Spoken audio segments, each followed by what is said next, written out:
You have meddled with the primal forces of nature, Mr. Beale. Join me for part 2 as we continue our interview with Bruce Willow, actor, stuntman, martial artist, and Bruce Lee fan, as he shares more Bruce Lee and Bob Wall stories from Enter the Dragon, as well as his favorite Bruce Lee sights from his trip to Hong Kong with Sifu Alex Richter, aka the Kung Fu Genius, and much more. Enjoy! Hey guys, Charles Damiano here from the Bruce Lee Collection for another exciting episode, and today I'm here with Bruce Willow! Hey. Man, I always wanted to meet you, man. I've been watching your podcast for a while now. I know you have it a number of years, and we'll get into that in a second. So was there any stories that stuck out in your mind the most that he talked about Bruce that was like eye-opening to you that you can share with the audience? Yes, I think Bruce wore contact lens. Mm-hmm. And during shooting Way of the Dragon, he had this, I don't remember the name of the, he had some sort of eye drops that he used. Something, yeah. And I think Bob Wall, I don't remember exactly, but I think Bob Wall had something similar to Bruce, or maybe because of the dust or something, he needed the eye drops. Yeah. And Bruce lent him the eye drops, and okay, so they shot and they finished shooting for that day, and then at the end of the whole shoot, Bob Wall was leaving to the airport. Yeah. And Bruce said, "Bye-bye, I can't be at the airport, so sorry, but I hope you have a great flight," and stuff like that.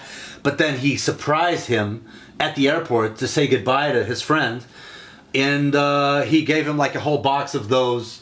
Oh, eye drops. Oh, that's so it's like, funny. Wow, that's so, that's such a... So Bruce did that for beautiful Bob Wall. gesture. Yeah.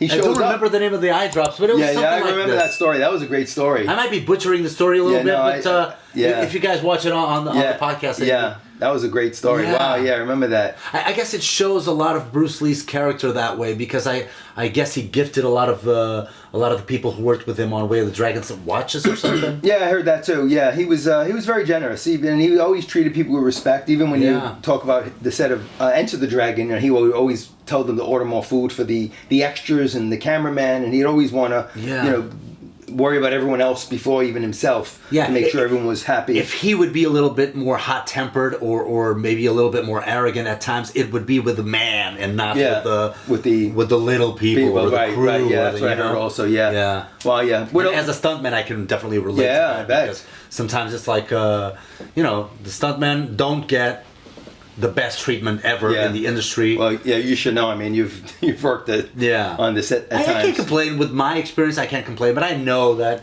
they're a little bit. Sometimes it's hard to work. In a couple of sets. Yeah.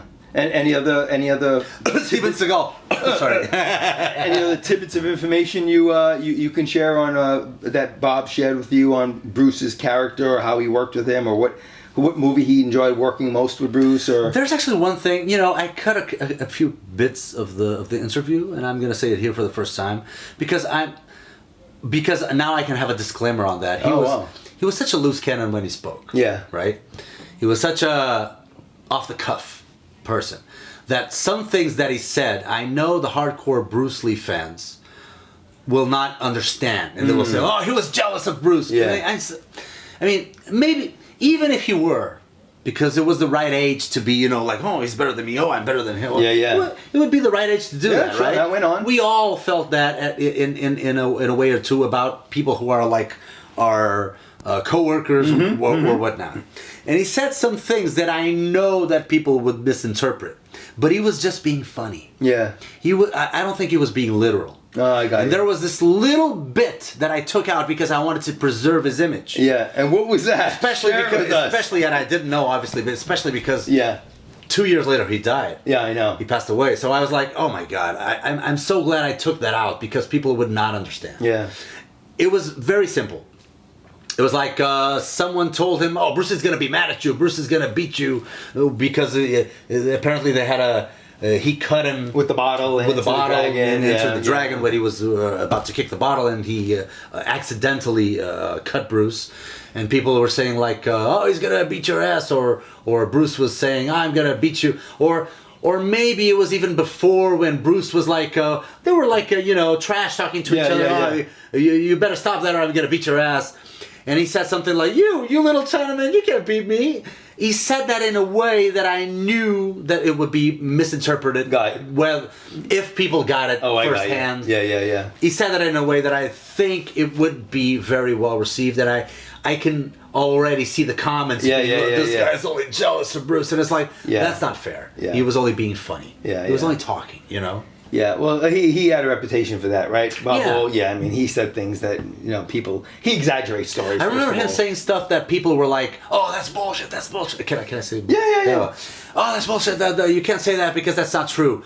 I remember him saying that he was the one that hired Jim Kelly for Enter the Bob Dragon. Wall said he hired Jim Kelly. Yes. Ah. And then a lot of people were like, "He didn't hire Jim Kelly.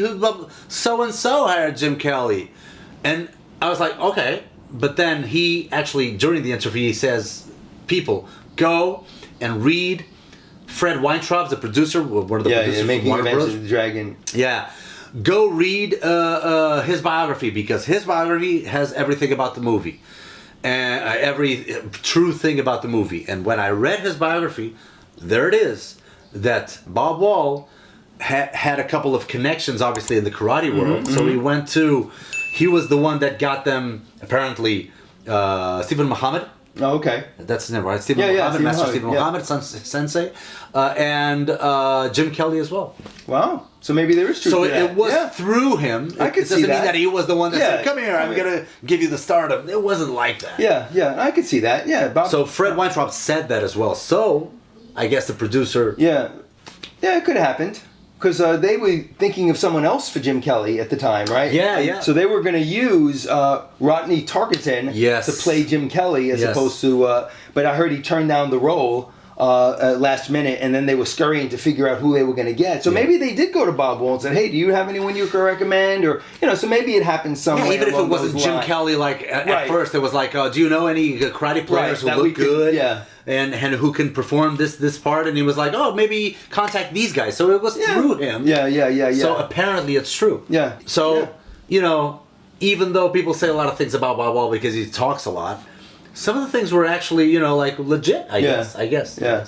Yeah, that was a great interview you did with him. So what are you doing currently now? I know you have your, I only thought you had the USA podcast, but you also have a huge podcast that you started 11 years ago. Which one is that now? So if fans want to go check you out on that one, what's that one called? So the English one is more like my hobby, where I do most of movement training for stunts, or for kicking, or for martial arts, or a lot of retro and homage to our heroes, Bruce Lee, Jackie Chan, Jet Li, whatever.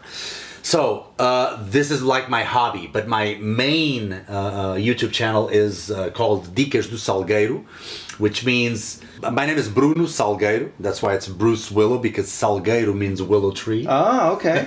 Yeah, I know it's goofy in English. Me and Hector were talking about whether Bruce Willow is your real name or not. No, and it's your not. real name is Bruno. It's like the direct translation. Bruno, Bruce, Willow, Salgueiro. So which means the willow tree. So you decided to give your US channel Bruce Willow name. Yeah. And then you have the Bruno. And then I have Dicas do Salgueiro, which is, it means Salgueiro's tips. Wow. Like tips on how to lose weight, gain weight. And that one, is that one more of a fitness channel? Yeah. Okay, and the other For one's sure. more I know you do a lot of martial arts, a lot of interviews, the workout programs. I mean, you show a little of everything on that channel. Yeah. And that's more your hobby channel. Yeah. Well, you must stay So the busy Portuguese with one those. is the one that pays the bills. Yeah, got you. I've had it for 11 years. Wow. And you said you have over 400,000 followers on that I channel? have around, it's almost 400,000, like 398. Wow, congratulations, man. That's huge. Thank you so much. Yeah. Well, 11 years, you Yeah. paid your dues on that. I was one of the first to do it in Portuguese, in Portugal specifically, and it's been a ride. It's been a ride. Wow. And I also teach online classes because I'm a personal trainer as well. And there was this point in my life before I did the YouTube channel, the Portuguese one, where I felt like being a stuntman I mean, I was already a stuntman for like 6 or 7 years or something. Mm-hmm. But then after a while, I was like, this is a reactive way of living. Yeah. Because I have to be strong and flexible and powerful and whatnot, but I have to be ready for the job. I'm not being proactive. Yeah. I'm waiting for the phone call. To come in. And It's like my job is to be fit to get the phone call. So Tuesday, you're going to be hit by a car. Wednesday, you're going to have a fight with blah, blah, blah. And I was like, I need something else. I need a creative vessel for this to work. So I decided to gather a couple of friends, one for the editing, one for the shooting. And then we got together and created something which is actually a company called Dicas do Salgueiro, and we have a YouTube channel, we have a Facebook page, we have online training, we have and now we're opening an academy soon. Yeah, you were telling me. Congratulations on that, man. you. So that's going to be your first physical academy that you're going to get people to join it, right? Yeah, in Lisbon. Lisbon. Whenever you guys go to Lisbon, you know where to go. Wow, nice, man. Definitely. Wow, that's going to be fantastic. I wish you the best of luck with that, man. Thank you so much. Wow, that's going to be fantastic. So, you have a very fulfilled life, man. You're a busy person. Do you do most of the filming in your house? Because you're always in the same... Is that your basement where you do most of your filming? That's my studio. That's your studio. And it's part of your house? Unlike Hector, I couldn't get it at home. She said, no. No. Out of here. So I rent... Oh, so that's not part of your home, the studio? No. You rent that out? Yeah. Oh, wow. It's I in thought that another was your place, basement. Yeah. No, that's like my studio, which is like a small personal training studio. Yeah. But it's like a man cave as well. Ah. Because I very much enjoy the mix between fitness and culture and art. So that's what I want to have now. I'm building this academy to have it open to the public in general. But right now what I do have is like a studio. It's a studio, so I have a room for podcast, a room for editing, a couple of restrooms, and then I have a larger living room where I teach my classes and where I do all my filming, which is like a man cave. Yeah, so do you own that, or do you rent that out? I rent it. Wow, so that's an expense for you to work there, right? So that's your place of work. But that's my place of work. Yeah, and you work out there and you do everything there, right? Yeah. That's why I love to have... It's like my fortress of solitude. Yeah, definitely. Where I have my workouts while I watch, I don't know, Bruce Lee. Yeah. You guys. Oh, interesting. I always thought that was part of your home. I said, oh, that's probably his basement. Yeah. I didn't know you had a separate studio for that. Wow. And I gotta admit, I work out a lot to your podcast. Oh, good, man. Because Thank you. It's so comforting to me to always keep going back to the roots of that 9-year-old guy or kid who saw Bruce Lee. Yeah. So listening to other people who have the same passion talk about Bruce Lee, it keeps me fueled while I'm working out. Nice, man. Great. Thank you for that. Wow. It's I know it sounds stupid, but a lot of people who watch this will understand me. But it's like religion to me. It's like Bruce Lee is my god. It's like my guide. Yeah, sure. Yeah. He continues to be an inspiration to thousands around the world still to this day, 52 years after his passing. Still, and whenever I have like a crisis, a personal crisis, or some sort of inner conflict, and I did have it before. For example, before I was a parent, because I'm an only child, and I was always very individualistic doing that stuff. That's why I liked Bruce Lee in front of the mirror. Yeah. And I was like, I lived my whole life with that type of way. Yeah. And now I'm going to be a father, so I was very, very scared. So I started doing therapy and stuff like that. I started reading the Tao, I started reading everything that could help me get through this midlife crisis. Yeah.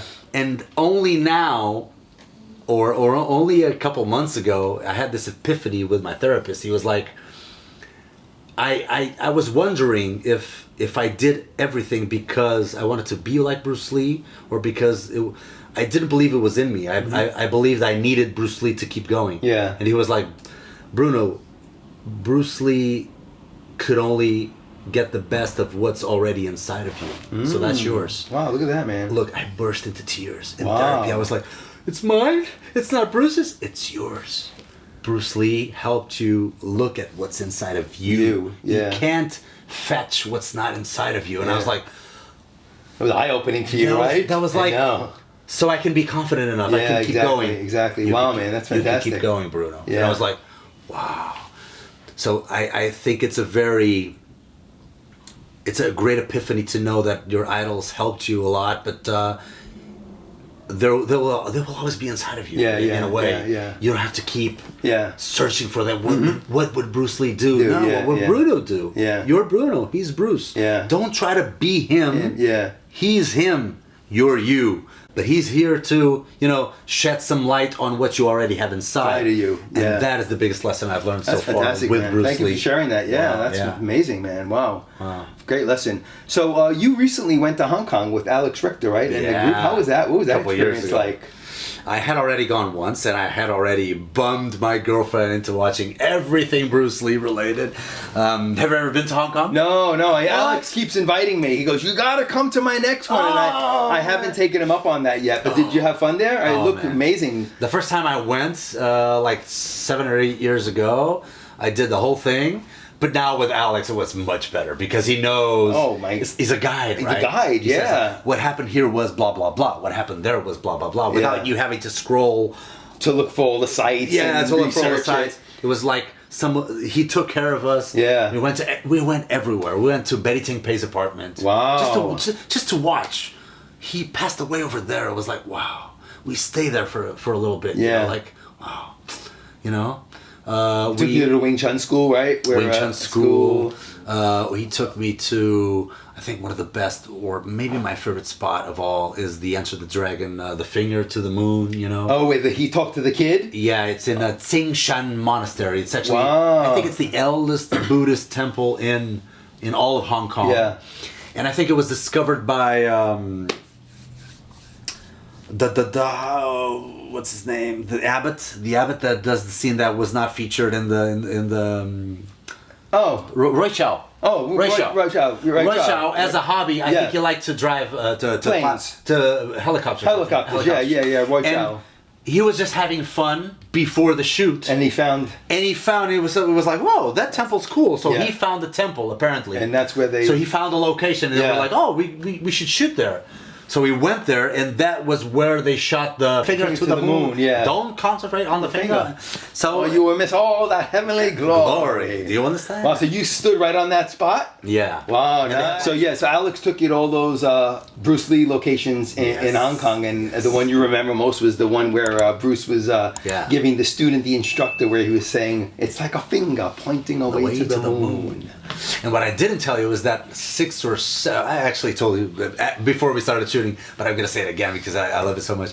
7 years ago or 8 years ago when I went there the first time, I actually went to the abandoned mansion. Yes. So the last place where Bruce Lee lived, and after him was Alexander Fusheng, who was obviously a great Hong Kong star as well, who died at a car accident, I think. So a lot of people said that it was like the curse of the dragon or something, phantoms and whatever, ghost stories. But after that, after Alexander Fusheng and Bruce Lee lived there. It was a motel, like a love motel. That was his Hong Kong home, right? That he lived at. There was so much controversy when they were talking about ripping it down. They were like, oh, why don't you make it a Bruce Lee museum? How could you take such a piece of history? Yeah. But then out of the blue, I think I'm not sure what happened, but everybody from the motel went away because there's even a couple of videos online, kids who went inside and look at the sheets still made, open, water on the cups and stuff. So they probably had to, I don't know, flee. I don't know why. And it was abandoned for like a lot of years. I don't know if it was a decade or something. I have no idea. Maybe 20 years. I don't know. But when I went there, it was still abandoned, which is not now. Now they changed it to something else. It's like a dance studio or something, a dance school, whatever. Yeah, it's a shame. But then at the time, it was still abandoned, and I jumped inside, and I went into the courtyard, and I was like, oh, Bruce was here. Bruce was here. And I didn't go inside the house because it was all like blocked. Well, the kids, the parkour kids on the YouTube videos, they went inside. Oh, wow. So I was like, I'm not that brave. Because I don't want to get arrested. Yeah, and I had like 4 hours until my flight back to Portugal. And my wife, my girlfriend, was standing outside, and she was looking to make sure to the street to make sure we weren't going to be arrested. So she was being very nervous. She was always like crying, and I was like, wait, I gotta be with Bruce for a while. I gotta be with Bruce. And then I looked at the courtyard, and at the courtyard there was this beautiful stone, like this size. Yeah. And I took it, and I was like, I'm pretty sure it wasn't here in the 70s. Yeah. But you know what? You know what? It's on his property. It's a stone. I'm going to take it anyway. So I brought it with me. I'm glad I didn't get caught at the airport with a freaking stone. Did you bring a stone from Hong Kong? Weapon. That's a weapon. But it's my most prized possession. Yeah. Oh, so because I don't have this. Exactly. Right? So you have it's a stone on Bruce Lee's property. And I kiss it every once in a while. There you go. When I dodge a fatal accident, they're like, oh, thank you, Bruce. Oh, that is funny. Yeah. That's funny. Wow, man. Well... So this was good, man. I really enjoyed talking to you here today. So me too. Before we end the show here today, is there anything you want to share with anyone on the podcast? You want to tell them about your 2 channels that you have? I'm sure there's an interest because it's very similar to our channel. How they can reach you, or I think the most important thing in terms of the Bruce Lee's legacy and stuff. I mean. I think we're still pretty much very, very separated, and very tribal in terms of movement. When I revert to movement, Bruce Lee was a cross trainer. He believed in, if I want to be fit for martial arts, not only would I have to learn a lot about other martial arts and not think that mine is the way, and also a little bit of weightlifting, a little bit of jumping, a little bit of jogging, a little bit learning from the others, like cross training. Yeah. So that's exactly what I try to do with my body, with my physique, with my training, with my students as well. Yeah. And that's what I want to keep doing as well with my channel. So obviously I spoke about my Portuguese channel, but the English-speaking audience won't understand what I say there. But in my YouTube channel, Bruce Willow, I can show or share some tips on how to be more flexible, more stronger. Maybe some things like kicking skills. Kicking skills, yeah. Like you show ab routines, you show workout routines, workouts, for your legs, your thighs, not so much nutrition. I do that. I do a little bit of that on my Portuguese one, but not so much nutrition. But always following, always trying to serve the people who really feel nostalgic about that retro, like from Bruce Lee to Van Damme to Chuck Norris. Yeah. I mean, those types of action heroes and those types of idols are starting to dissipate a little bit. I'm not sure I understand or I feel the new idols as much as I did the 90s idols, the 70s, 80s, and 70s. Same here, man. Same so here. I'm always trying to bridge the gap between those and their statements and their principles. Yeah. And their training and trying to blend them all. So Bruce Willow would be... Well, you do a great job with that. I know you keep my attention when I watch it, and you're an entertainer, man. I always find your channels. I love the real quick. I love the one you had where your little son was watching TV and you were behind him.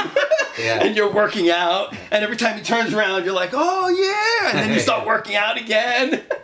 Then you jump over the couch, not letting your son know that you're working out on his time while you're supposed to be spending it's so funny because dad time with your son, and meanwhile you're getting your whole workout in. Yeah, it's so funny because my son's obviously Portuguese, and I have this saying with him. I have this little child display, which is I ask him who's the father of us all, and he says Bruce Lee. Oh, does he really? But now he's in a very religious school. Yeah. And I'm worried that they might ask, who's our father? He's like, Bruce Lee. Bruce It's like, no, it's Christ. It's like, so I'm like, oh, maybe I screwed the kid. But it's so funny when he says that at dinner parties. It's like, who's the father of us all? And he says, Bruce Lee. Okay, who's your father? And he once said Bruce Lee, and I was like, no, I'm your father. Bruce Lee is the father of us all. Okay. But it's so funny when he says that. I think how old is he now, your son? 3 years old. Oh, he's only 3? Yeah. So imagine a two. I taught him that when he was like 2. So imagine a 2-year-old saying that in front of everybody. Yeah, it was like, that's so funny. Well, this was great, man. I want to thank you for letting me be on your show here. I have a little present for you. And I have one for you. Being that you traveled all the way from Portugal to get here, man. Oh, my God. So I put out these catalogs, 20 years ago. And I did it as a way of sharing my collection with, other collectors back in the early 2000s. And I wanted to give this to you. I printed these 21 years ago.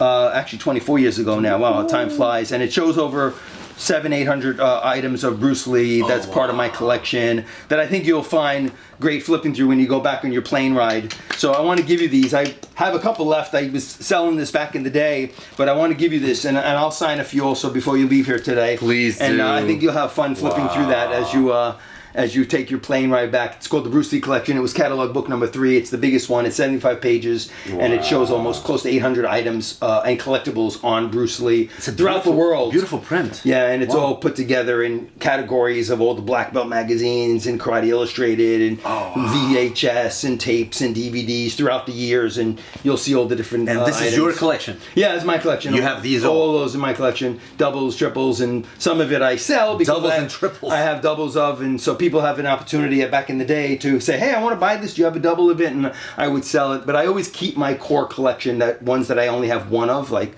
Hector has his Longstreet script and things that are just precious to you that you have one copy of. I don't sell those yet. I'm not at the stage yet where I want to sell my only copies left. But that's for you, man. All right? Yeah, you're very welcome, man. You're very enjoy it, man. And now I brought you something. Oh, God. Don't expect much. You guys have everything, so what do I give someone who has everything?